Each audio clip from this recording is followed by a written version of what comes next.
Very good evening बच्चों। आज हम चैप्टर 7 और IC 46 कवर कर रहे हैं। 6 चैप्टर्स की वीडियो बना के मैं प्लेलिस्ट में डाल चुका हूँ, आप रेफ़र कर सकते हो। So without wasting time let's start the topic. तो देखिए डेप्रिसिएशन क्या होता है। देखिए जितनी भी एसेट हमारे पास है, जो भी हम एसेट्स खरीद के रखते हैं, जो संपत्ति हमारे पास, उसकी वैल्यू हमेशा इंक्रीज़ नहीं होती। ठीक है, हमें पता है कि एसेट अगर हम यूज़ कर रहे हैं, कार, बाइक अगर हम यूज़ कर रहे हैं तो उसके अंदर वियर एंड टियर होता है, उसकी वैल्यू कम ही होगी हमेशा।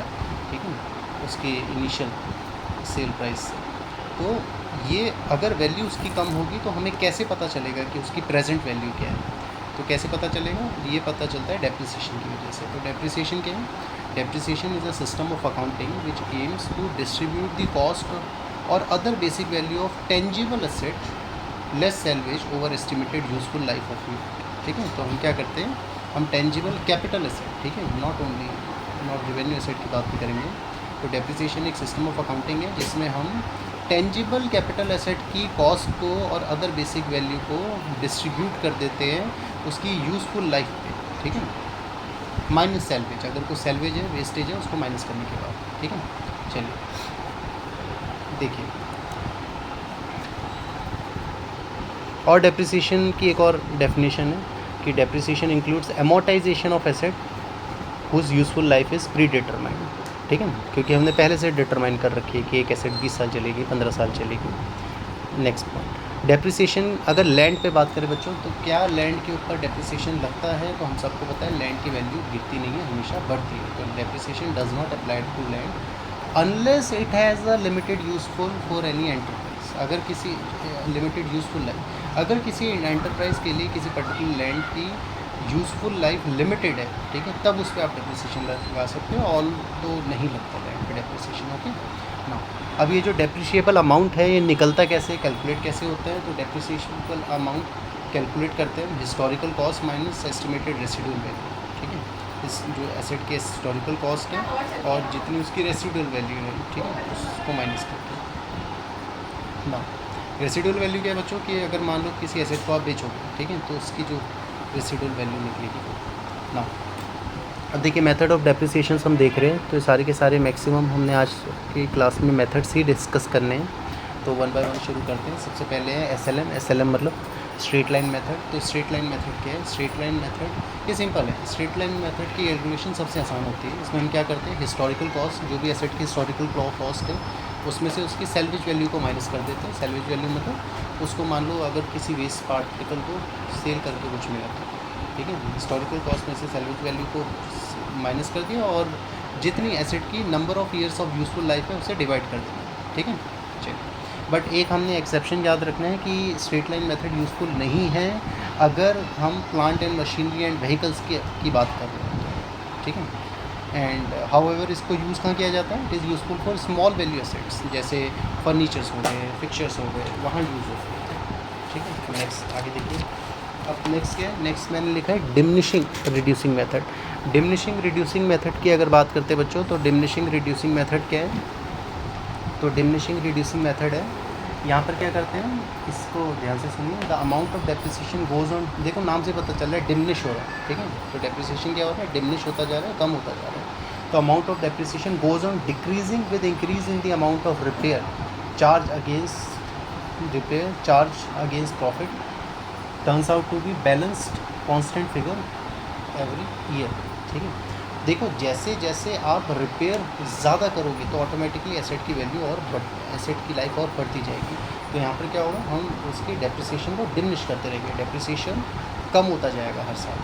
ठीक है, अब ये कहाँ यूज़ होता है डिमिनिशिंग मेथड? तो डिमिनिशिंग मेथड यूज़ होता है कमर्शियल ऑर्गेनाइजेशंस में, प्लांट एंड मशीनरी में, इलेक्ट्रॉनिक इक्विपमेंट्स में। ठीक है, नेक्स्ट क्या है? नेक्स्ट है बच्चों डिप्लीशन मेथड। डिप्लीशन मेथड क्या होता है? तो डिप्लीशन मेथड अप्लाई किया जाता है जहाँ पे हमने असेट ऑफ वेस्टिंग नेचर के ऊपर डेप्रिसिएशन निकाल लिया है। ठीक है, या फिर इंटेंजिबल एसेट पे निकाल रहे हैं। ठीक है, अब इंटेंजिबल एसेट हमें पता है कौन सी होती है। इंटेंजिबल मतलब जो देख नहीं सकते, जैसे पेटेंट है, कॉपीराइट है, लीज होल्ड है, ये सब क्या है? ये इंटेंजिबल एसेट है। ठीक है, तो जब भी इंटेंजिबल एसेट या वेस्टिंग नेचर की एसेट पे डेप्रिसिएशन निकाल रहे हैं तो डिप्लीशन मेथड यूज़ करेंगे। डिप्लीशन मेथड का कैलकुलेशन कैसे करते हैं? टोटल कॉस्ट को हम डिवाइड कर देते हैं एस्टिमेटेड नंबर ऑफ आउटपुट से। ठीक है, चलिए next annuity method. Annuity method क्या होता है? तो ये एक मेथड है, annuity method is a method which is taken into account as the opportunity cost interest monetary outlay in the asset being invested elsewhere.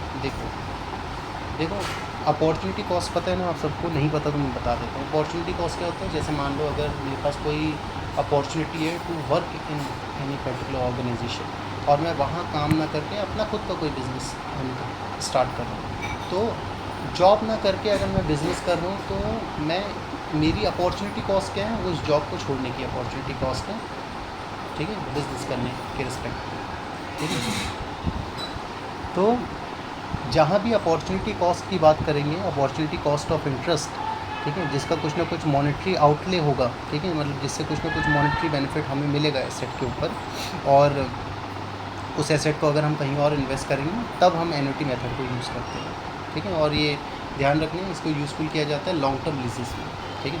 Annuity method की definition बता रहा हूँ मैं, ध्यान से सुनिए। Annuity method takes into account the opportunity cost of interest which had monetary outlay in the asset being invested elsewhere। और annuity method क्या है? एन्युटी मेथड को यूज़ किया जाता है लॉन्ग टर्म लीज के लिए। एन्युटी मेथड को यूज़ किया जाता है लॉन्ग टर्म लीज के लिए। नेक्स्ट, डेप्रिशिएशन या सिंकिंग मेथड क्या है? अब सिंकिंग मेथड या डेप्रिसिएशन मेथड की अगर हम बात करते हैं तो ये यूज़फुल होता है बच्चों प्लांट और machinery of very high value के लिए। ध्यान रखना, जहाँ प्लांट और मशीनरी हम यूज़ करते हैं हाई वैल्यू के लिए, वहाँ यूज़ किया जाता है सिंकिंग मेथड, ठीक है। Where replacement is desired at the end of effective life in order to keep the liquidity position of the fund in good position, ठीक है। तो ध्यान रखना है, जहाँ भी सिंपल भाषा में याद रखो, जहाँ पर भी प्लांट और machinery of very high value हम यूज़ कर रहे हैं, ठीक है, वहाँ पर हम डेप्रिसिएशन या सिंकिंग मेथड का यूज़ करेंगे, ठीक है। अब रिवैल्यूएशन मेथड क्या है? ठीक है, रिवैल्यूएशन मेथड क्या कहता है? रिवैल्यूएशन मेथड कहते हैं कि मतलब सबसे पहले तो देखो इसको यूज़ कहाँ करना है? इसको यूज़ हमने करना है कि revaluation method is selected in case of asset in respect of which usual depreciation method are not applied, ठीक है। देखो जहाँ पर भी नॉर्मल या जनरल यूजुअल डेप्रिसिएशन मेथड है अप्लाई नहीं होता, वहाँ पर हम यूज़ करते हैं रिवैल्यूएशन मेथड। तो रिवैल्यूएशन मेथड कहाँ यूज़ कर सकते हैं? रिवैल्यूएशन मेथड आप यूज़ कर सकते हैं पैकेजेस में, ठीक है, पेटेंट्स में, कॉपीराइट्स में, ठीक है, यहाँ यूज़ कर सकते हो आप रिवैल्यूएशन मेथड को। वैसे याद रखना रिवैल्यूएशन मेथड प्रिंटिंग प्रेस में भी यूज़ होता है, ठीक है ना। ठीक है, अब देखिए मैंने क्या लिखा है, इंश्योरेंस पॉलिसी मेथड। तो इंश्योरेंस पॉलिसी मेथड क्या है? तो एज द नेम सजेस्ट है, यहाँ पर कुछ ना कुछ इंश्योरेंस का इन्वॉल्वमेंट होगा। कैसे होगा वो देखो। तो इंश्योरेंस पॉलिसी मेथड क्या है? It is an annual investment is made by contributing an insurance policy as premium instead of investment in securities. देखो इंश्योरेंस पॉलिसी मेथड में क्या करते हैं, हम एक इंश्योरेंस बाय करते हैं, अकॉर्डिंगली एक एनुअल प्रीमियम देते हैं इंस्टेड कहीं सिक्योरिटीज़ में इन्वेस्ट करने की जगह, ठीक है। Next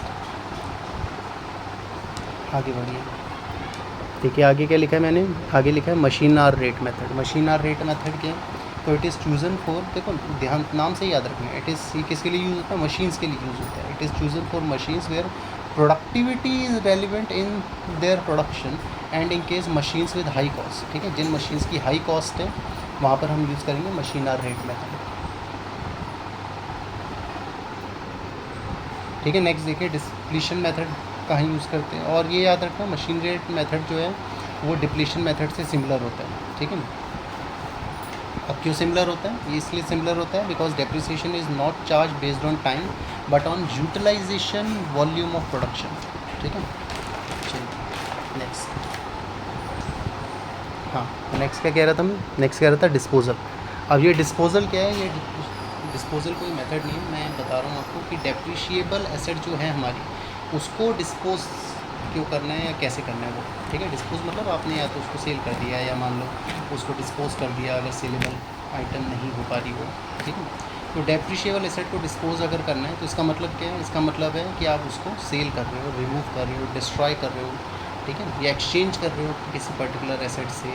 usually when usefulness of that asset ceases, किसी भी संपत्ति का यूसेज अगर ख़त्म हो जाए तो आप क्या करोगे? उसको आप उसको डिस्पोज कर दोगे, ठीक है। नेक्स्ट नेक्स्ट देखिए क्या लिखा है मैंने, रिवैल्यूएशन। रिवैल्यूएशन क्या है, तो revaluation of depreciable asset is required when it is felt that depreciable cost is not correct. जब भी हमें लगता है कि जो डेप्रिसिएशन हम यूज़ कर रहे हैं उसके अकॉर्डिंगली जो डेप्रिशिएबल कॉस्ट है वो करेक्ट नहीं है, तब हम क्या करेंगे, रीवैल्यूएशन करेंगे। ठीक है, और रिवैल्यूएशन कैसे करते हैं, तो revaluation is done when market value of any asset goes downward और अपवर्ड सब्सटेंशियली। जब भी किसी पर्टिकुलर एसेट की मार्केट वैल्यू बहुत तेज़ी से गिर रही है और बढ़ रही है, तब हम क्या करेंगे, रीवैल्यूएशन करेंगे। ठीक है, चलिए तो आज की क्लास में समाप्त करते बच्चों, बाकी नेक्स्ट क्लास में देखेंगे।